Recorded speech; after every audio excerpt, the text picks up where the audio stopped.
Now, over the past like 6-ish months or so, I've gotten so many comments asking me to break down all pitches so that people who are newer to baseball, because there are, believe it or not, people that are new to baseball coming in and watching, will have some sort of primer to go and see what kind of pitches exist and what the differences are between some of the pitches being set up on the screen on TV and what they're seeing with their eyes. I know a lot about this stuff because I played professional baseball for 16 years, 10 seasons of which were in the major leagues, and threw in a lot of situations and tried a lot of different pitches. So this is every major league pitch type explained. But real quick, before we get into it, don't forget to subscribe to this channel so you never miss a video in the future. Also, go check out my second channel at More Mayday here on YouTube. Thank you in advance for any support you can give.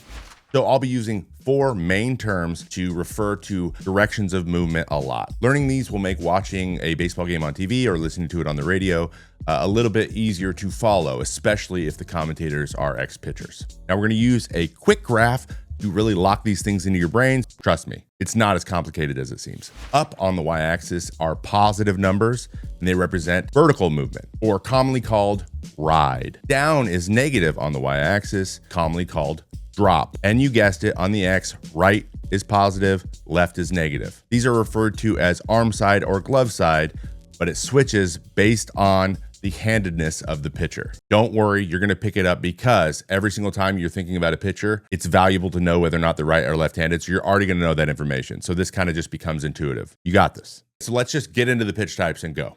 So let's start with the fastballs. Four-seam fastball is gripped by crossing the horseshoe or seams like this. You can have the label this way or you can have it away. Either way, four-seam fastball. The goal with the four-seam fastball is to maximize velocity and get as much vertical movement as humanly possible, or ride. It is usually located at the top of the zone, and the goal is to get guys to either pop it up high in the air or swing and miss at it. The term ride basically says that it defies gravity longer than most pitches, meaning hitters that have seen tens of thousands, even hundreds of thousands of pitches in their life compensate naturally for gravity. If you're able to defy gravity just 1 inch less, then that swing that they put that usually hits the ball may now miss. Great examples of really high vertical movement fastballs are the Dodgers' Alex Vesia, Jonah Tong, and Jeremiah Estrada. Next up, we have the sinker. Usually gripped in a variation of this grip. Everyone throws their sinker a little different. It's the movement that you're going for, and everyone needs to grip it differently to get it to move that way. Most importantly, velocity, as you're going to see was a theme with all fastballs, but instead of high vertical movement, they're trying to get low vertical movement and attaching that to high horizontal movement. The goal with the sinker is try to get swings on top of the baseball, producing lots of ground balls or weak contact, or getting swings and misses if it's moving a ton. Some great examples of elite sinkers: Zach Britton, and most recently, Christopher Sanchez. So next up, we have two-seam fastballs. Yes, your eyes are not deceiving you, that is the same. Two-seam fastballs prioritize velocity just like all the other fastballs, but exclusively want arm side fade and don't have as much drop. Another note, guys who throw two seams tend to not be able to throw a sinker very well for whatever reason. So generally, a two-seam fastball is used to throw to the same handedness hitter, so it's something that moves inside to them because everything else you throw doesn't. Mostly, guys are trying to cover every direction in terms of movement if they can. Some good examples of two-seam fastballs are Orion Kerkering and Joe Ryan. Then we have the cutter. So usually a cutter is gripped kind of like a four-seam fastball, but moved a little bit over onto the seams close to the horseshoe, and then that finger is tucked underneath back towards the palm of the hand or the other fingers. I don't know all the grips that everyone throws, but this is just the most common. The cutter prioritizes velocity also and wants high horizontal movement, but it also would prefer high vertical movement. It is the opposite of the two-seam. Some guys that use the cutter regularly are Zach Wheeler, and arguably the greatest closer of all time, and the best cutter ever, Mariano Rivera. Next up, we have the slider category. First, we have the traditional slider, or as it's been called more recently, the gyro. Usually some variation of this grip. This is what we call a two-plane breaking ball, meaning it values both horizontal and vertical. Like all the other pitches so far, velocity is the number one thing you're looking for with your slider. I myself threw one for most of my career, but in the league right now, some of the best ones are Mason Miller, Screwball, and one of the better gyro sliders of all time, closer Brad Lidge. Now we have the sweeper, the first breaking ball that isn't as concerned about velocity, though velocity is important for each one of these pitches through the whole video, trust me. It's just the world we live in now. This has traditionally been the sweeper grip, come through the ball like that, but I threw mine more over here because that was more comfortable. This slider prioritizes glove side horizontal movement much higher than any other movement style or velocity. If you can get a pitch to move almost like a frisbee, defy gravity, and move a lot one way or the other, it is really valuable. Now, while velocity is nice to have with a sweeper, it's not necessary, because if you're trying to maximize your horizontal movement, the slower it's going, the longer it has to move. Many consider the OG of the sweeper to be Adam Ottavino in Colorado, but in the league right now, Griffin Jacks, who throws a hard version, and Michael King. Now, sliders aren't the only kind of breaking ball. We also have the curveball.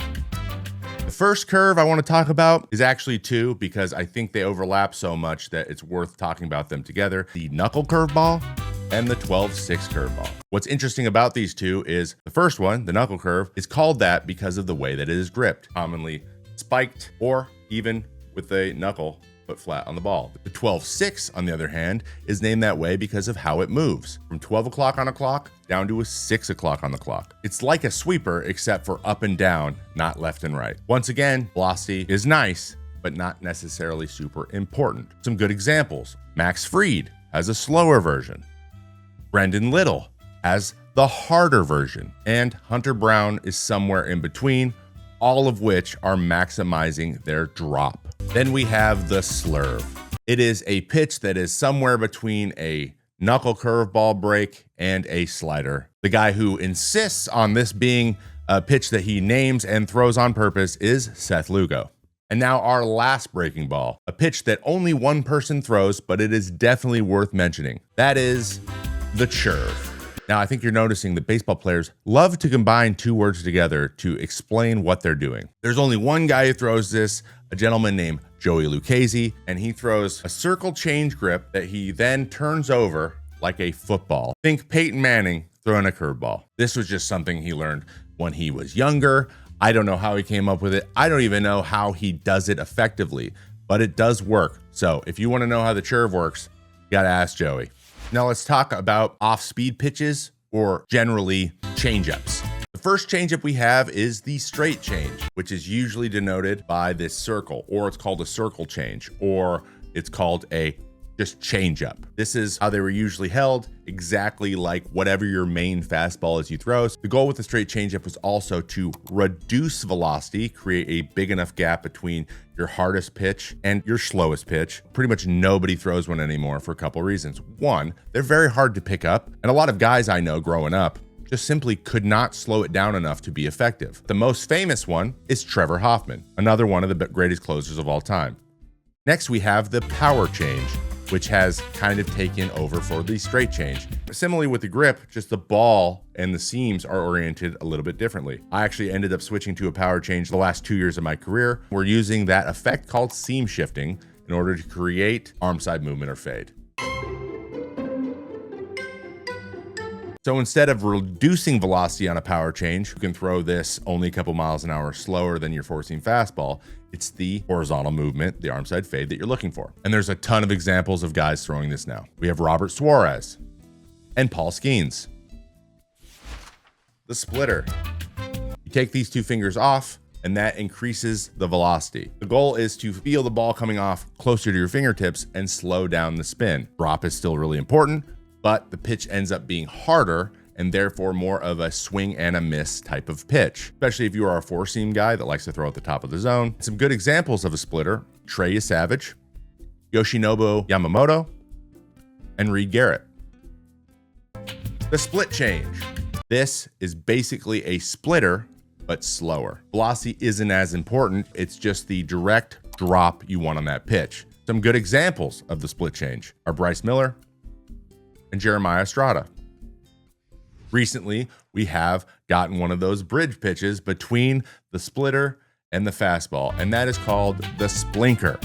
Now, if a splitter is held like this, blinkers are held like that. Basically, you're moving your index finger and your middle finger a little bit closer together, allowing you to throw it a little bit harder. So it sinks a little bit more than a normal sinker, but it is harder than a normal splitter. This is a recent development for guys who throw a ton of pitches, most notably Paul Skeens and Johan Duran.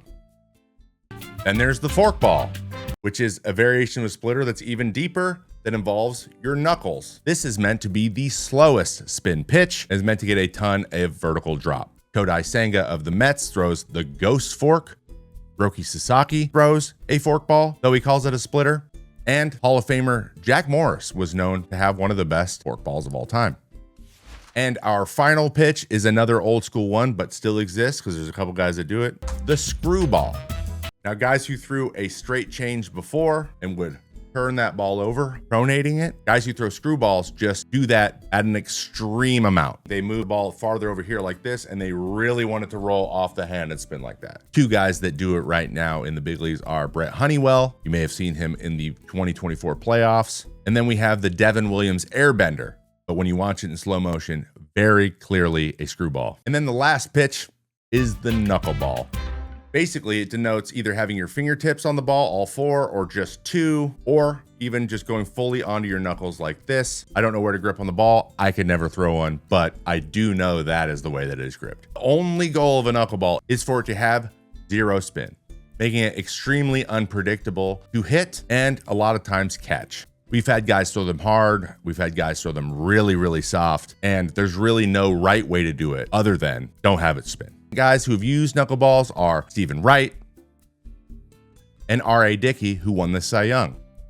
All-time greats, though, Tim Wakefield and the legend, Phil Niekro. I tried to keep this as one-on-one as possible. I could talk for 10 hours nonstop about this stuff if allowed. So if you want a 202 version where we start to talk about intent and how these things were discovered and the history of how pitches change and stuff, I can do that, I guess. Let me know down in the comments if that's something you want. But if not, let me know down in the comments which one of those pitches is your favorite and which one do you think is stupid and shouldn't be named that. Like, subscribe, and turn on notifications. You'll never miss a video. I hope you learned something, and I'll see you next time on Trevor May Baseball. See ya!